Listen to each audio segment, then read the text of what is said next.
సభ్యులందరికీ ఏం చెప్పదలుచుకున్నది ప్రభుత్వ పక్షాన ఏ జిల్లాని ఈ ప్రభుత్వం తీసేయాలని కానీ కొత్తగా ఏదో ఒక జిల్లా ఇవ్వాలని కానీ ఈ ప్రభుత్వానికి లేదు.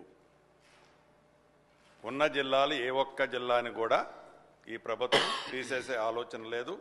ఏవైతే రాష్ట్ర వ్యాప్తంగా ఇప్పటి వరకున్న 33 జిల్లాలు కానివ్వండి, 76 మండలాలు కానివ్వండి, 621 మండలాలు కానివ్వండి, 76 డివిజన్లు కానివ్వండి, రెవెన్యూ డివిజన్స్, ఆ డివిజన్స్ యాజ్ ఇట్ ఈజ్గానే కంటిన్యూ అవుతాయి. ఏ ఒక్కళ్ళు రాష్ట్రంలో ఉండే ప్రజలు కానీ ప్రజాప్రతినిధులు కానీ ఈ డివిజన్ తీసేస్తున్నామనో, ఆ మండలం తీసేస్తున్నామనో, ఈ జిల్లా మారుస్తున్నామనో ఏదైతే అపోహలు ఉన్నాయో ఆ అపోహలకి ఫుల్ స్టాప్ పెట్టాలని ఈ శాసనసభలో నుంచి యావత్ తెలంగాణ ప్రజలకి, అదే రకంగా ప్రజాప్రతినిధులకి రాష్ట్ర ప్రభుత్వం తరఫున చెప్తున్నాను అధ్యక్ష.